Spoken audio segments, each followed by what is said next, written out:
question to the left. Is there a reason why the rabbi hold his books supported by his arm? And what I've mentioned before, that we cannot put our books on our lap. Does this mean even to read it, to read from it, or to store it there? Does respect from the books extend to a notebook with quotes from a holy book or information from a shiur? Okay, so I think there's like 33 questions in one. So like, let's go back and we'll do it slowly. Okay, so go ahead, please. Yes, Actually, one second. Before you start. So like I start from the middle. That's what I remembered. So it says it's not proper to put your books on your lap, right? And some people, like even the shoe, they put one leg on top of the other and put the books that's a cedar that's up, or a Torah, and sometimes Torah touches the shoes. Like it drives me crazy. If you wanna press my red button, that's what you should do.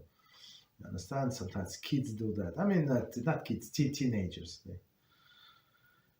Okay, so that's the disrespect to the book. Okay, so that's the second question. So let's start from the beginning. Okay, go ahead. Okay, so is there a reason why the rabbi holds his book supported by his arm? When I read my books? Yep. Because I do not see. I hardly can see. For example, I do not see the screen, absolutely. Now my glasses broke, right? So I only have this, but they're reflection. Have like this coating with reflection. I ordered a new pair, but they did not come yet, so I cannot see. I'm looking at the screen, but I cannot see anything. That's why I need a good book very close to my eyes.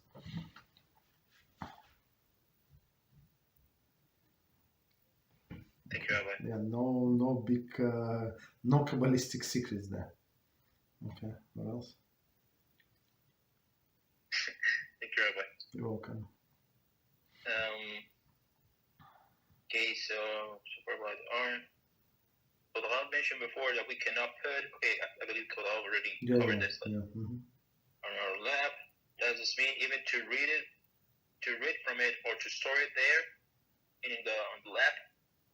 So if it's like open book, I would say yes. I mean, if you just to store it and you don't have any other place, if you put like your hand under this, it would be more appropriate. I'm saying if you hold it in your hand, if you have to sit down and there is no place to put your book, right? It's like in school there are benches. So usually there is a benches, and in the back of the previous row, like a row in front of you, there is like a compartment to put your books, but sometimes there is not. And so you have to hold it in your hand. Yeah, of course you can rest on your lap, but with your hand, so you show support, like support. You show respect.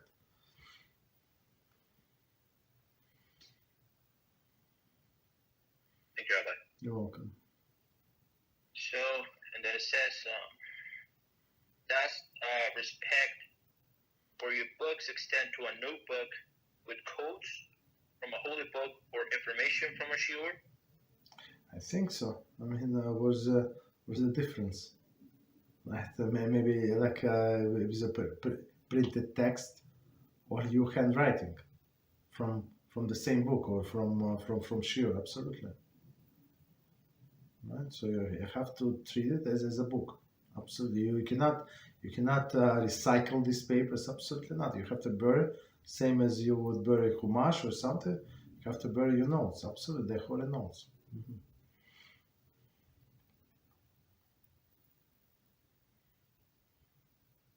Thank you, Rabbi. You're welcome. So does this include like this little case that we give books when you close them? No. No, only the book itself. So you're talking about bookmark or something? No, I mean the notebooks when we're taking notes from the books or from the shiurim. Yes, yes, yeah, absolutely, yes, yes. There are Torah thoughts that yeah, if you finish it, you don't need it any longer, so you can bury it there.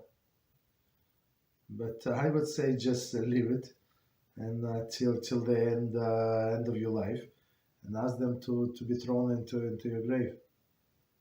You understand that? That's what we do. That's how we bury in person. So when my aunt passed away, so everybody were crazy. Like, what are you doing? I said, I know what I'm doing. So we said she had many notes. She didn't have many books, but I mean, I said your books, but she had many notes and this and that. So we put everything in her grave, right? On top of the grave, not in the grave, but on top. Okay, Thank you, Rabbi. you're welcome. No, I mean the kiss, the small kiss we give to the books when we Okay. close them. Do we do this with the notebooks too? If you, I apologize, I didn't get.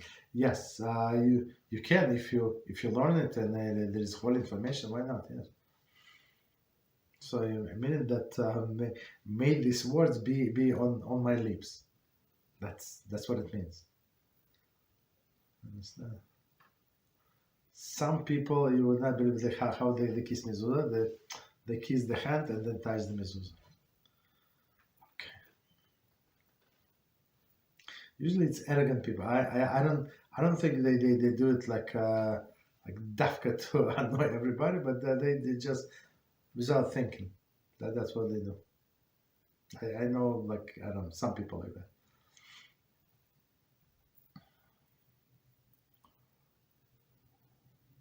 Thank you, Rabbi. You're welcome.